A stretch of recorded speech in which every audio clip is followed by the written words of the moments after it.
Ini kan diawali dengan beliau ini mau pamer Aha. di forum PBB Mm-mm. kalau dia bisa membuat organisasi bayangan.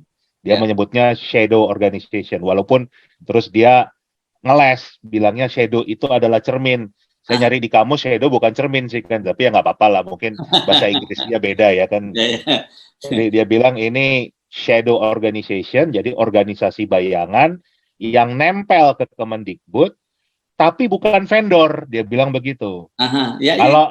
Kalau ini vendor kan biasa aja, orang Ya. orang luar negeri yang anggap ya kalau itu vendor apa hebatnya kan, tinggal tinggal nunjuk aja. Tapi dia bilang ini bukan vendor, Mm. dan product manajernya itu setara atau hampir setara dengan Dirjen Eselon 1.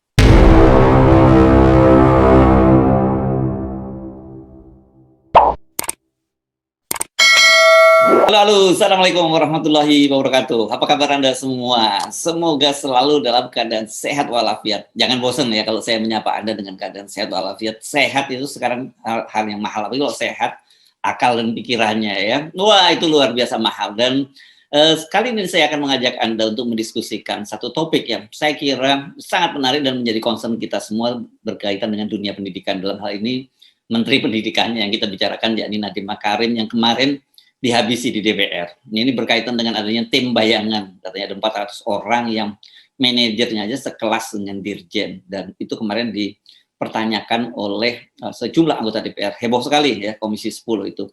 Saya akan mengajak Anda untuk mendiskusikan soal itu bersama seorang pengamat pendidikan dari Fox Point, namanya Mas Indra Karismiaji. Mas Indra, gimana? Apa kabar? Kabar baik, Mas Hersu. Semoga Iya. selalu sehat. Ya, kemarin sebelum ribut-ribut di DPR ada beberapa kali mengirim chat ke saya gitu ya soal ini dan akhirnya meledak juga itu ya kasusnya. Akhirnya meledak juga. Akhirnya meledak juga dan bukan hanya DPR tapi Sekretaris Umum Muhammadiyah juga Profesor Abdul Muti juga menyoroti ini gitu. Ini saya kok jadi teringat ini model apa ya? Ini Satgasus Merah Putih ala Nah, Nadiem gitu ya.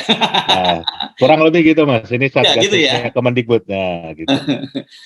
Gimana gimana tuh Mas?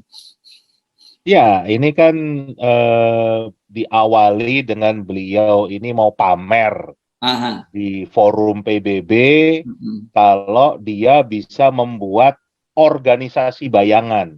Dia Ya. menyebutnya shadow organization, walaupun terus dia ngeles, bilangnya shadow itu adalah cermin. Saya Aha. nyari di kamus shadow bukan cermin sih kan, tapi ya nggak apa-apa lah, mungkin bahasa Inggrisnya beda ya kan. Ya, ya. Jadi dia bilang ini shadow organization, jadi organisasi bayangan yang nempel ke Kemendikbud, tapi bukan vendor. Dia bilang begitu. Aha. Ya, ya. Kalau ini vendor kan biasa aja, orang Ya. orang luar negeri yang anggap ya kalau itu vendor apa hebatnya kan, tinggal tinggal nunjuk aja. Tapi dia bilang ini bukan vendor, Hmm. dan product manajernya itu setara atau hampir setara dengan Dirjen Eselon 1. Wah, dia dapat tepuk tangan tuh kan begitu di sana. Ini karena kan beda sendiri kan begitu. Kok bisa ada kementerian punya 400 orang sebagai organisasi bayangan atau bahasa dia cermin Hmm. yang tidak menjadi vendor kan gitu. Hmm. Hmm. Kita yang di Indonesia kan bingung kan gitu loh. Ya, ya. Heboh nih kan gitu. Ini kok yang pertama ada organisasi bayangan, ini maksudnya apa kan Hmm. begitu. Hmm. Hmm. Dan jumlahnya 400 orang lagi kan begitu. Hmm. Itu kan banyak banget kan. Hmm. Dan terus dia bilang ini bukan vendor. Terus Hmm. kalau bukan vendor, apalagi apa manajernya setara dengan dirjen, terus posisinya di mana kan begitu. Hmm. Hmm. Hmm. Nah, kemarin dia baru pulang tuh, hari Minggu tuh baru pulang Ya, dari ya. Amerika. Hmm. Senin, wah langsung dirujak tuh sama Komisi 10. Karena kan juga Komisi 10 sebagai Hmm. mitranya Kemendikbud ya merasa dilecehkan kan. Hmm. Mereka selama ini nggak pernah tahu ada organisasi bayangan ini, tiba-tiba dia pamer di luar negeri di PBB. Wah, udahlah habis lah dia di sana kan. Ya, ya, ya. Ya. Gitu Mas kurang lebih Ya, ceritanya. tapi kan ketika kemudian akhirnya beliau ngebicara di DPR bahwa itu vendor, itu kan jadi persoalan. Berarti waktu dia di TPB dia ngibul dong kalau gitu. Nah makanya itu kan juga yang kita, terutama kami-kami lah aktivis pendidikan, ini kok kita punya Menteri Pendidikan Hmm. yang berbohong di forum internasional, kan begitu. Ya. Bukannya Menteri Pendidikan itu kita tugasi untuk ngurus pendidikan supaya anak-anak kita berintegritas, punya karakter baik. Salah satunya ya nggak jadi pembohong kan. Ya ini malah dicontohin ngibul di forum internasional, apa nggak malu kan begitu. Itu yang kami sayangkan ya kan begitu. Itu yang pertama sih yang kita paling sayangkan. Yang kedua, tugasnya Mendikbud ini itu kan membangun SDM, Mas. Membangun manusia kan.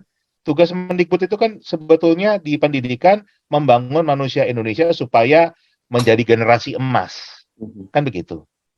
Tapi dengan penjelasan dia butuh 400 orang di luar ASN di Kemendikbud, dengan kata lain, dia tidak mampu untuk membangun SDM di kementeriannya dia sendiri. Ya.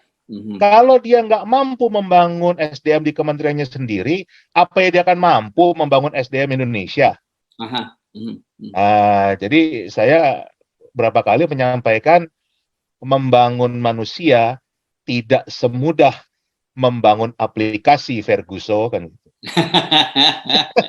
Oke.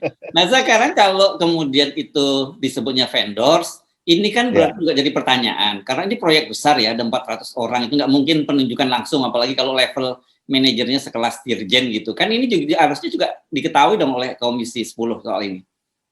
Nah itu yang mereka merasa dilecehkan kan. Mereka tidak tahu sama sekali, tiba-tiba dia pamer, kemudian itu jumlahnya juga, ya kalau 400 orang itu kan angkanya besar sekali Mas pasti. Kalau kita kali UMR aja kali 400 itu kan udah besar kan gitu, dan harusnya kan nggak penunjukan langsung.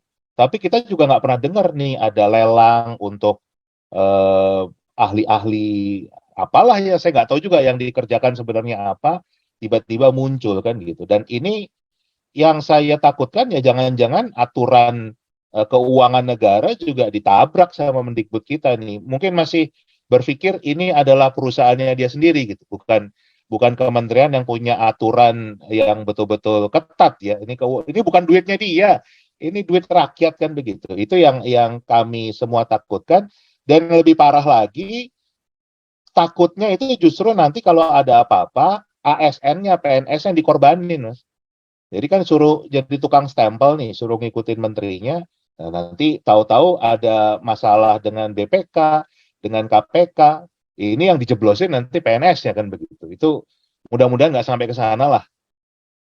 Tapi artinya ini sebenarnya tidak boleh dianggap selesai ya, hanya sampai dengan penjelasan akhirnya diubah pengakuannya, oh ini bukan shadow organization, itu mirror organization gitu, atau nanti jangan-jangan orang salah dengar seperti Anda terus kemudian smoke and mirrors begitu ya.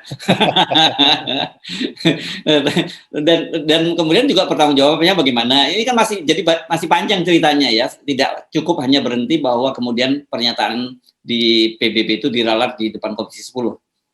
Ini baru mulai Mas, bukan udah selesai.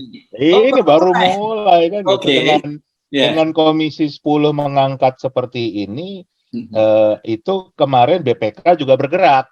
BPK langsung melakukan audit. Nah ini memang sekarang tadi teman-teman ASN itu lagi disetrap sama BPK kan gitu. Karena harus melaporkan kan ini bagian, dan itu yang ngurus ya teman-teman ASN, karena yang 400 orang tim bayangan ini kan nggak punya jabatan struktural, nggak punya pertanggungjawaban kan, itu yang juga rentan untuk disalahgunakan kan. Nah ini baru mulai nih, dan ini ujungnya kita nggak tahu nih apa akan seperti apa, karena bisa jadi ada penyelewengan anggaran yang luar biasa, karena juga tadi saya dikirimin screenshot kalau ini penunjukan langsung. Dan angka penunjukan langsung. Angkanya 38 miliar. Emang bisa seperti itu?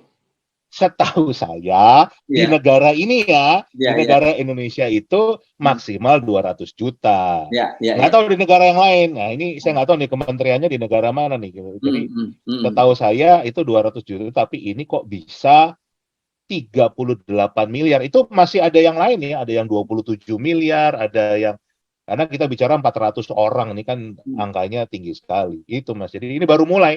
bukan udah selesai nih kan gitu. Oke, informasi yang Anda dengar ini apa? Siapa mereka dan apa sih yang dikerjakan oleh tim bayangan ini? Kalau yang saya dengar sih mereka ini memang anak-anak muda. Ya. Mereka yang kalau dari sisi kecerdasan ya cerdas deh kan gitu. Mungkin banyak yang lulusan luar negeri kan gitu. Itu diambil karena sepertinya memang Mendikbud ini tidak percaya dengan ASN yang ada di dalam sana kan begitu.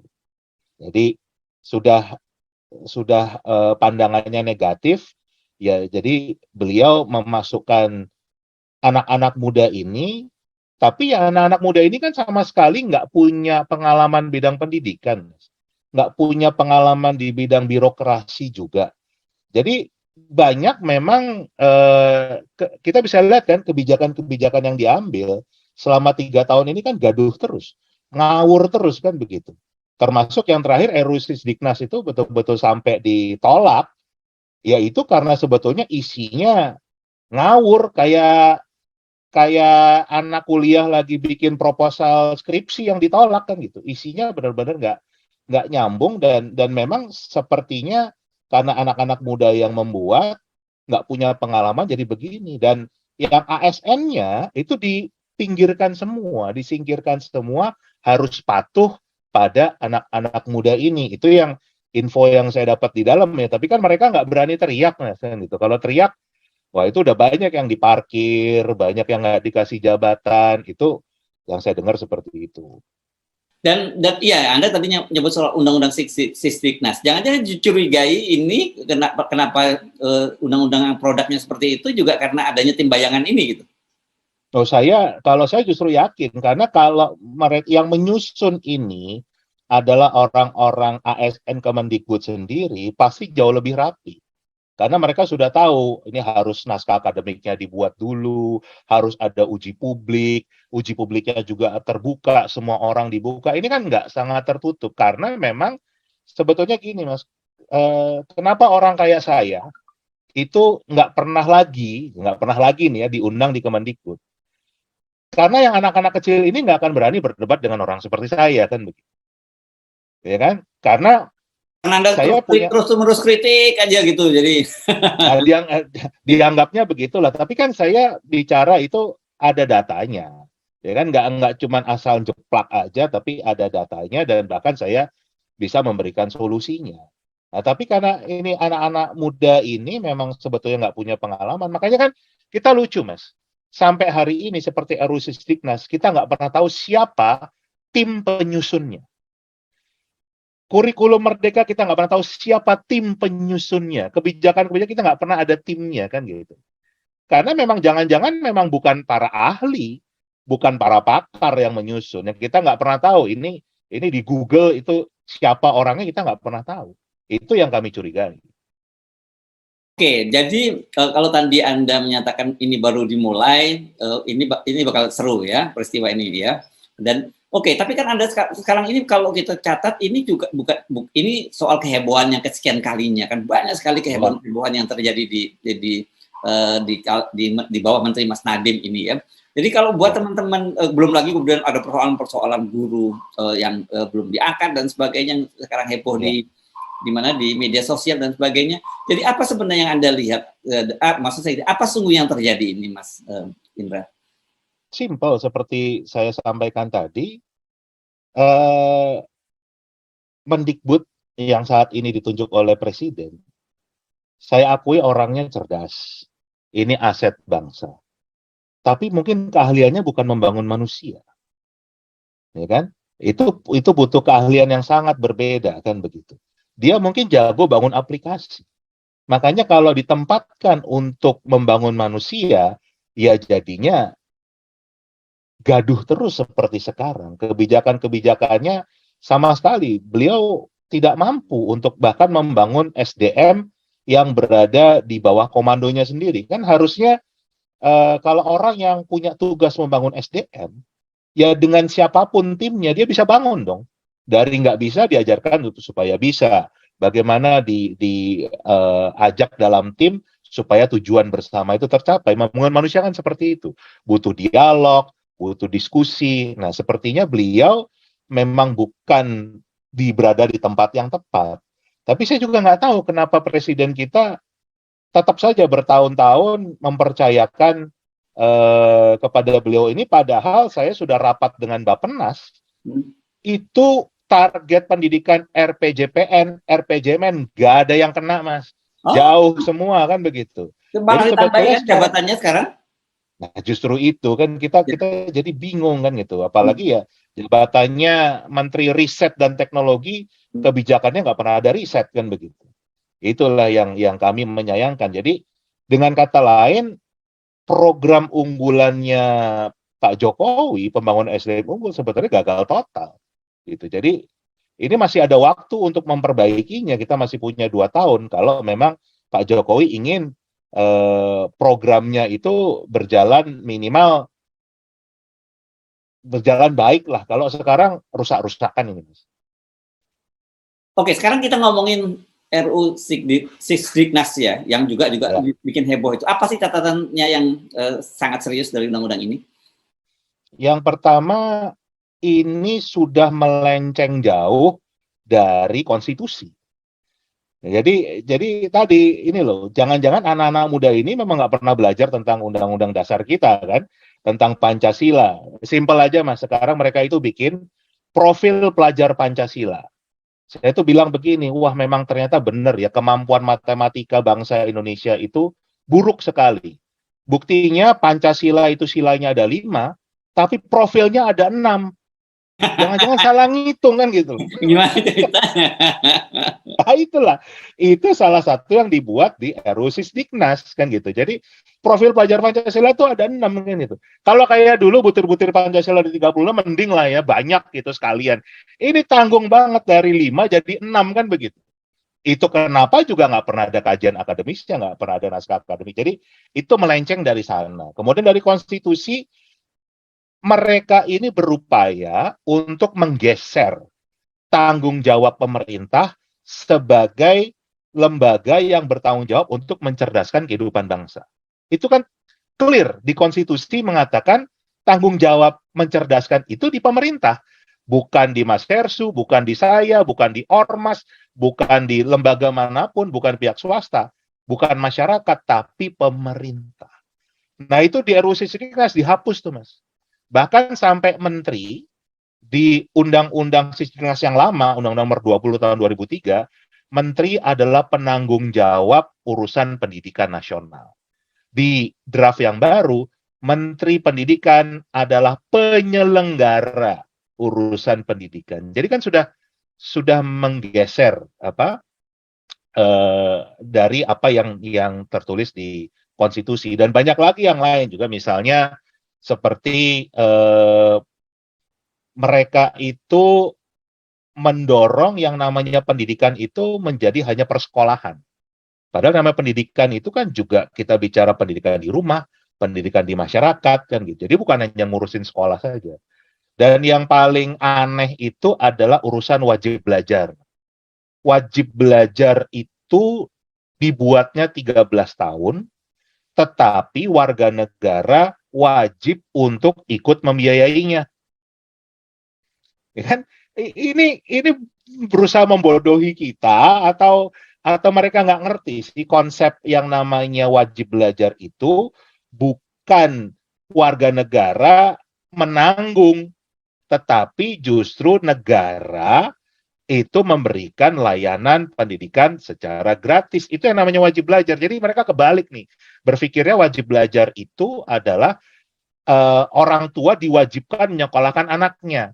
Kalau bayar ya harus bayar, pokoknya harus menyekolahkan. Ini kan kebalik kan gitu. Jadi dan itu bertentangan dengan konsep hak asasi manusia tentang pendidikan.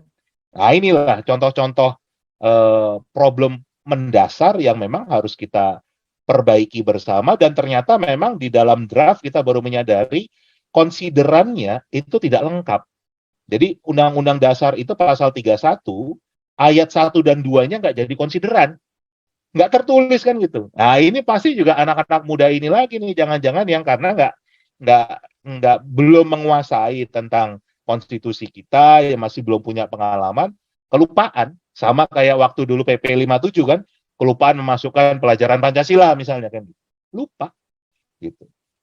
Jadi ini betul-betul apa ya? Ini teraliniasi lah ya. Anak-anak ini anak-anak pintar gitu, tapi dia teraliniasi dari bukan hanya dunia pendidikan kita, tapi juga realitas kita sebagai berbangsa dan bernegara Indonesia ini ya. Saya melihat memang ya karena mereka masih muda kan, wawasan Nusantaranya masih sempit Mas kan. Jadi mungkin belum pernah lihat ya kan kondisi nyata sekolah-sekolah di pedalaman di daerah 3T, sekolah yang tiba-tiba ada kambing masuk ikut belajar kan gitu. Itu kan nggak ditemui di anak-anak yang memang sekolahnya di sekolah luar negeri ini kan begitu. Nah, itu yang mungkin membuat mereka pandangannya sempit, idealis sih kan gitu. Saya terus terang dulu zaman kuliah ya kurang lebih cara berpikirnya sama. Jadi saya nggak heran nih dengan produk yang mereka hasilkan itu. Saya berpikir mungkin sekitar 20 tahun yang lalu cara berpikir saya kurang lebih sama kan gitu. Nah, ini yang saya lihat ya gitu, Mas. Kan ya kan kalau dulu kita teringat kan bagaimana soal BOS dikaitkan dengan jumlah siswa sekolah yang kemudian diminta merger dan sebagainya. Ini kan cara berpikir benar-benar orang ya cara berpikirnya pebisnis saja yang lihat ketika perusahaan itu tidak cukup menguntungkan ya lu merger gitu kan. Nah, itu kan kita pernah bahas waktu itu begitu. Jadi mereka nggak tahu memang ada sekolah yang memang siswanya nggak mungkin bisa lebih dari katakanlah 30 orang. Karena di kampung itu anaknya cuma 30 orang. Lainnya itu udah laut, udah pulau lain, udah daerah, udah sungai yang besar, udah hutan kan begitu. Jadi memang, tapi itu anak-anak Indonesia yang harus sekolahnya dibiayai karena itu amanat konstitusi mengatakan pemerintah wajib membiayai pendidikan dasar. Itu yang mereka lupa, Mas. Jadi memang pengalaman itu, wawasan Nusantara itu penting untuk para pejabat publik kita. Nah, balik lagi ke problem ini, kalau 400 orang ini kan bukan pejabat publik.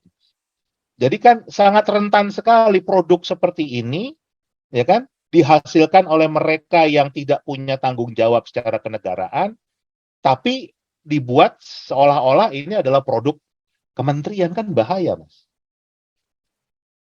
Nah, jadi bukan saran ya, kalau saran saya kira bolak-balik nyampaikan saran nggak ada follow up-nya. Apa yang akan dilakukan oleh teman-teman para aktivis pendidikan ini? Kalau kami sih memang mendorong supaya Satgasus ini, tim bayangan ini segera dibubarkan karena juga nggak sehat, Mas. Ini potensinya memang melanggar banyak undang-undang, undang-undang ASN, Perpres tentang Kemendikbudristek, ya kan ada SOTK-nya di sana. Kemudian tadi juga masalah penyalahgunaan anggaran, penyalahgunaan kekuasaan, dan juga tentunya dinamika bekerja sendiri buat teman-teman di Kemendikbud sendiri kan nggak enak gitu loh. Tiba-tiba ada anak-anak kecil, ini sebutan mereka kurcaci, Mas kan. Kalau Ini itu para di internal nyebutnya oh iya, nyebutnya kurcaci kan gitu. Para kurcaci ini tiba-tiba petentang-petenteng kan begitu. Merasa menjadi paling hebat, menjadi paling pinter, padahal sebetulnya mereka mungkin dari sisi pendidikan oke lah, mereka ini bagus. Tapi dari segi pengalaman mereka minim sekali dan itu yang kami sarankan dan harapannya sih ya kalau dari kami ya Pak Presiden bisa mencari orang yang tepat untuk mensukseskan programnya sendiri karena ini justru malah merugikan legacy dari Pak Presiden sendiri punya program pembangunan SDM unggul tapi dikelola oleh orang yang tidak mampu membangun SDM sama sekali, ya kan? Jadi paradoks nih, Mas. Makanya mungkin namanya Kementerian Pedanka kan, Kementerian Paradoks dan Klarifikasi. Kan. Oh, itu kan zaman kita masih muda dulu itu namanya Pedanka. Kalau sekarang kan namanya udah beda. Anak-anak sekarang nggak tahu itu Pedanka. Oke, jadi memang ini sebelum ledak keluar ini gara-gara pengakuan Mas Nadar, bukan pengakuan, gara-gara klaim dari Mas Nadiem keberhasilan pekerjaan mereka ini, ternyata sebenarnya di internal Kemdikbud juga sudah menimbulkan gejolak yang cukup lama ya Mas ya. Sejak kapan sih mereka ini ada? Sudah lama Mas, dari awal, dari tahun 2020 awal sebetulnya mereka sudah masuk kan begitu. Tapi kan kita nggak pernah bisa membuktikan, ya kan? Sebetulnya posisi mereka ini siapa, ada di mana. Nah ini kan menterinya sendiri nih yang bongkar, ya. membongkar sendiri. Ya bagus lah, memang ternyata sepandai-pandai tupai melompat, ya jatuh juga kan dia begitu. Ini yang terjadi, maksud hati mau menyombongkan diri, ya, di rumah sendiri jadi dirujak dia kan, karena memang ini adalah kebijakan yang sangat keliru menurut saya. Ya. Jadi ini BPK sudah mulai bergerak. Tapi kalau sebenarnya internal departemen itu harusnya punya inspektorat. Tapi kita tahu lah, inspektorat nggak mungkin dia bisa mengambil langkah yang kemudian memeriksa menterinya gitu. Nah, lembaga apa yang bisa? Apakah ombudsman segala macam itu bisa mengambil langkah semacam ini, Mas? Ombudsman nasional atau apa? Saya kok sekarang agak nggak percaya ya dengan lembaga-lembaga itu. Jadi memang ya dari pengalaman juga dengan kasus yang di Polri, harus masyarakat nih yang teriak kan begitu.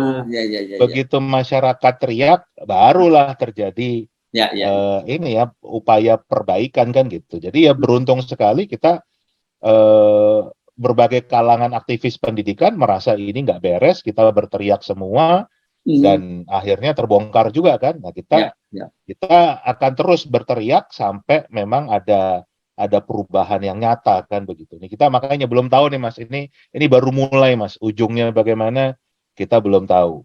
Yes, oke. Kalau gitu karena pertunjukan baru dimulai, nanti mari kita saksikan bersama-sama gitu ya, Mas Indra. Betul. Ya. Ini judulnya, ini karya Nadim Shakespeare, judulnya Vendor or Not Vendor. Oh, Vendor.